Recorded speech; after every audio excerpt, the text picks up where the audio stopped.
Hola Luis, ¿cómo estás? Hola Nelson, hola Paula, ¿cómo Hola. están? Buenas noches, gracias por consultarme. No, es impactante y estupendo trabajo, Luis. ¿Se acaba acá o hay más que todavía ustedes están investigando en cuanto a estos viajes de Scioli? Mira Nelson, en cuanto se cruce más información que la hay, sobre todo los vuelos que hizo este avión, este Hacker 4000, en 2014 y 2015 especialmente, y otras informaciones vinculadas con las salidas al exterior de Daniel Scioli, porque hizo muchas más, seguramente va a haber mucha más información.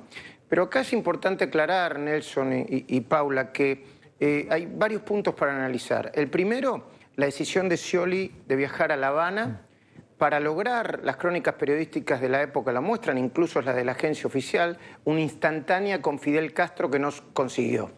No era un viaje en misión oficial, ayer lo aclaró bien Paulo Oliveto. En un viaje, en una misión oficial, vos lo sabés, Nelson, viajan los secretarios de Estado, los ministros o los secretarios del sector. Este era un viaje no oficial, proselitista, al que se sumó Gisela Berger. Yo insisto con esto, no es la intención de la cornisa, no es la intención de nuestro equipo, no es la intención mía meterme en la vida privada del candidato entonces y el ex gobernador, el ex candidato y el ex gobernador Daniel Scioli.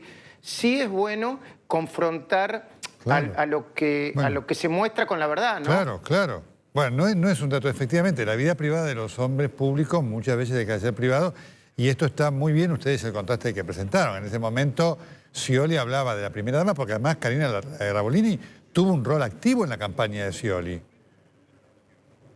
Bueno, y Nelson y se presentaba como la futura primera dama. De hecho, en una entrevista conjunta que hay ahí, informal también, medio de parados, entre Scioli y Raúl Castro, que fue el encuentro que consiguió, insisto, no un encuentro oficial, sino informal, un poco Daniel Scioli invita a Raúl Castro a su futura asunción como presidente en diciembre.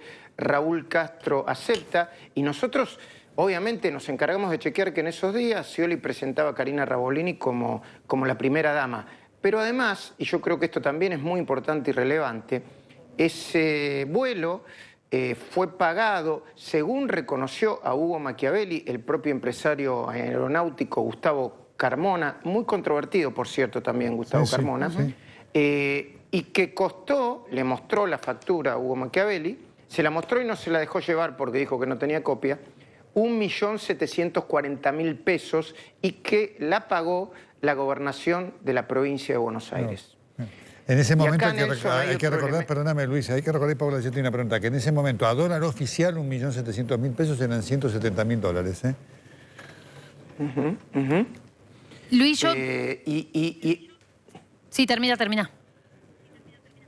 No, y te decía que el otro elemento importante es que el protocolo que hacían para pedir esa aeronave, que siempre terminaba siendo la misma, era un protocolo por el cual primero pedían aeronáutica para viajes sobre todo locales, no al exterior, pero primero pedían aeronáutica, el avión determinado. Después se excusaban diciendo que necesitaban más butacas y más asiento en la comitiva. Y después terminaban contratando siempre al famoso avión que aparecía como manejado conducido, no solamente piloteado, sino como una de las aeronaves de la empresa de Gustavo Carmona, porque había sido entregado en leasing por la familia de este empresario italiano que mostramos nosotros acá, que murió en 2013 y que, entre otras cosas, fue uno de los inversionistas principales del emprendimiento en la Ruta 2, que cada uno que pase por la Ruta 2 debe saber de qué se trata. Le dicen un poco en el nordelta de la Ruta 2, denominado Área 60. Luis, teniendo en cuenta estos montos de los que estamos hablando, está claro porque ustedes pudieron mostrar y ver la factura, pero el cálculo de la plata que habría salido de los bonaerenses, destinado obviamente a escuelas, a hospitales, a calles, a seguridad, ¿se puede hacer una presunción del dinero en base a la información que ustedes tienen que fue destinado a los vuelos particulares, podemos decir, porque eran de campaña y no de gestión de Scioli? Bueno, Gustavo Carmona le dijo a Hugo Machiavelli que, a grosso modo, porque no tenía los elementos ahí, él cree haberle facturado por lo menos entre 2014 y 2015, 10 millones de pesos. De cualquier manera, Pablo y Nelson, yo quiero ser muy riguroso en esto y muy serio y decir que cada uno de esos vuelos, ahora con estos elementos, el fiscal Álvaro Garganta va a tener más material para analizar. En cada uno de esos vuelos se debe determinar qué vuelo fue imprescindible, qué vuelo fue en misión oficial, qué vuelo fue en carácter proselitista. Vos sabés que además del informe que mostraron ustedes, nosotros mostramos 2 informes más. Uno sobre el avión, ¿no? El avión casi exclusivo de Scioli, que siempre usaba. Incluso algunos dicen que había como almohadones naranjas y algunos elementos donde estaban las iniciales de él. Vamos a ver si conseguimos la información. Y el otro informe muy relevante es que cuando nosotros empezamos a revisar las veces que se usó ese avión y para qué se usó, parecía que no se bajaba nunca del avión. Claro. Era un viajero muy frecuente. Sí, claro.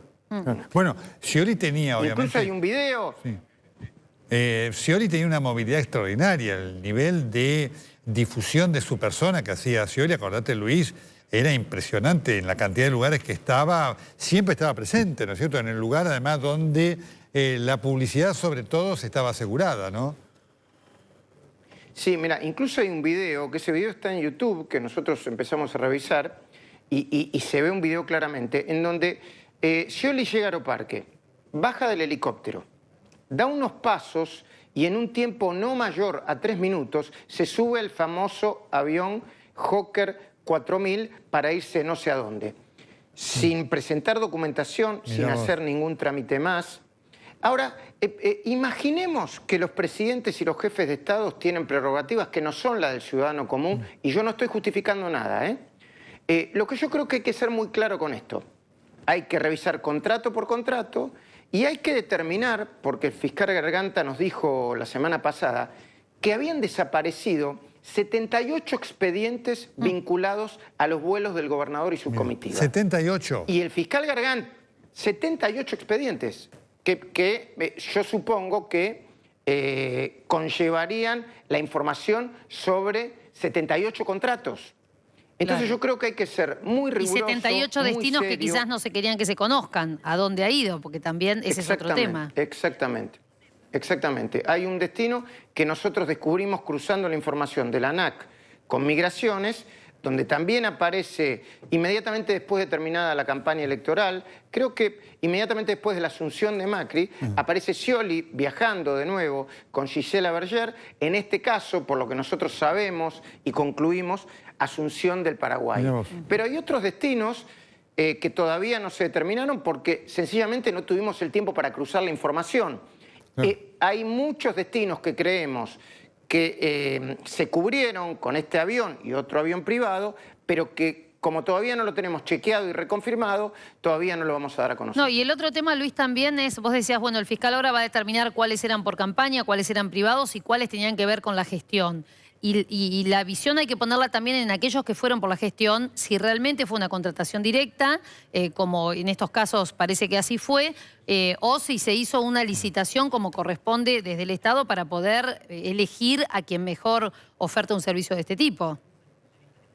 Bueno, la legisladora de la Coalición Cívica por la Ciudad, Paula Oliveto, que es una de las denunciantes en la causa que nosotros denominamos la Ruta del Dinero ese, y que tiene un montón de aristas, y que involucra a Scioli, a Alberto Pérez, a Walter Carbone, dice que no fueron licitaciones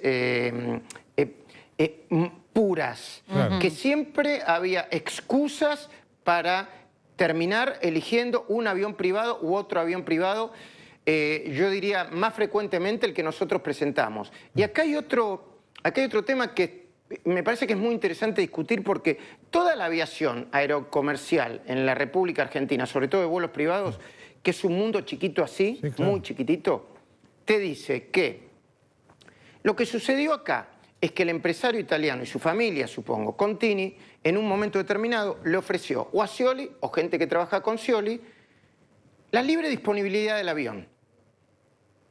Empezaron a pensar cómo podían plantear esa libre disponibilidad del avión.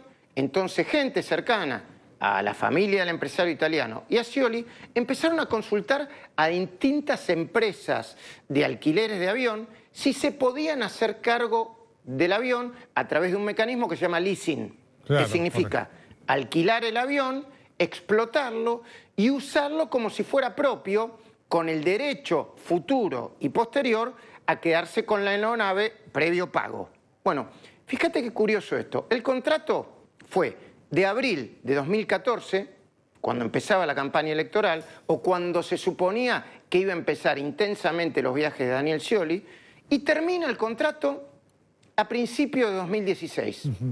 Y Gustavo Carmona, que es el que se hizo cargo del leasing, las dos primeras empresas a las que se le ofrecieron lo rechazaron porque no entendían muy bien la naturaleza del negocio, termina devolviendo el avión. ¿Dónde está ese avión en este momento? Está en los Estados Unidos. Mirá vos. Hay mucha gente que empezó a partir del informe de la cornisa, a preguntarse dónde estaba el avión y cuál era la matrícula de ese avión. Ese avión, hasta que lo usó Scioli y hasta que lo explotó Carmona, tenía una matrícula de la ciudad de Buenos Aires, una matrícula provisoria de la ciudad de Buenos Aires. Ajá. En este momento ese avión, que está en los Estados Unidos y que vale, está en la página de internet, entre 4,5 millones y 4,7 millones, es un avión no de última generación, pero muy cómodo y muy efectivo y muy eficiente. Tiene en este momento, hasta donde pudimos averiguar, matrícula boliviana. Si me preguntas por qué, no lo sé. No soy un experto, pero ese es el dato. Ahora, qué tema es tremendo. Ahora, junto con esto, Luis, porque también ahí hay acompañantes, hay delegación que fue, que eso genera, demanda viáticos también, ¿no? Tanto en vuelos privados. Es un tema importante, suma, y hay que ver quién los pagó. Por ejemplo, quién pagó los viáticos de ese viaje proselitista y cuánto se gastó en viáticos y cuánto se pasó en viáticos de ese viaje proselitista a Cuba, ¿no? Bueno, en cada uno de los viajes al exterior, la comitiva de Scioli no da la imagen ni la certeza de ser una comitiva oficial. Ajá. Te voy a dar un ejemplo. A Cuba, además de Scioli, viajó el ex titular de Lotería de la provincia de Buenos Aires, Un hombre muy Luis cuestionado. Alberto Chiche Peluso. Bueno, muy cuestionado. ¿Qué hacía ahí Chiche Peluso? Recordemos que Peluso se tuvo que apartar de Lotería de la provincia de Buenos Aires porque tuvo una causa en Miami que determinó que se tuviera que ir del gobierno de Scioli. Pero además está denunciado por Elisa Carrió como el hombre que, según la legisladora, pedía coimas y retornos para abrir agencias oficiales de quiniela y para tener una vinculación con los operadores del juego mucho más fluida que la que debía tener si no mediaba, según Elisa Carrió, esa especie de retorno. En el medio de la campaña era muy arriesgado y yo diría hasta tonto desde el punto de vista político llevar a semejante delegación. ¿Por qué lo hacían? Bueno, yo tengo dos respuestas políticas acá. Una, o no se daban cuenta del mundo en el que estaban viviendo, una especie de realidad paralela que durante mucho tiempo vivieron Néstor Kirchner y también Cristina Fernández de Kirchner, o pensaban que iban a ganar las elecciones y que esto iba a pasar La impunidad. y que no iba a ser motivo de discusión. Exactamente, la impunidad. Y yo quisiera recalcar esto. Sí.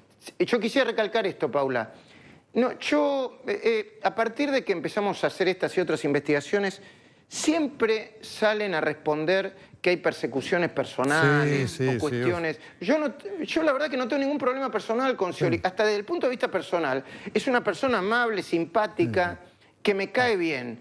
Pero la persecución no es una persecución periodística. En todo caso, sí hay una persecución judicial y lógica, que en este caso tiene el fiscal Álvaro Garganta, por muchos de los delitos que se sospechan como imputado a Scioli, Alberto Pérez, a Walter Carbone. De hecho, yo, si no me equivoco, yo creo que el fiscal Garganta está preparando todo el papeleo para ver si llega a pedir una declaración indagatoria del propio Scioli, del propio ex gobernador, antes de fin de año.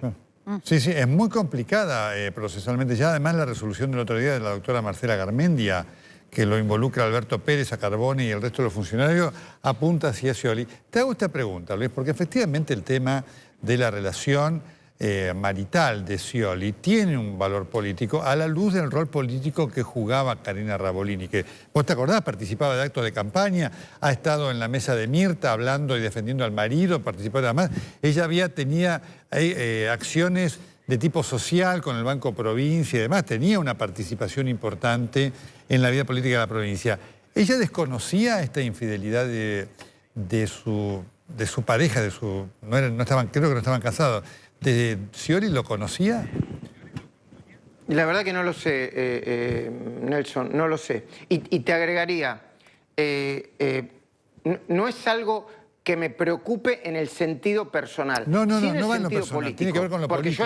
yo entiendo la pregunta que hacer. Bueno, la política argentina, no por nada los guionistas de House of Cards cada tanto miran a la realidad de la política argentina para decir, están escribiendo para nosotros. Frank Underwood, ¿no? Sí, el protagonista. exactamente. No por nada Frank Underwood de vez en cuando mira a cámara y dice, hola Argentina, ¿cómo están ustedes? Porque la verdad que parece un guión de una película de ficción, ¿no? De nuevo, hay tantos elementos por eso, que hacen Luis, cosas es que muy son importante esto, Luis, no es menor, por eso digo, y esto no tiene que ver con aspectos de la vida privada del gobernador, de la persona, que no es ni tu tema ni el mío.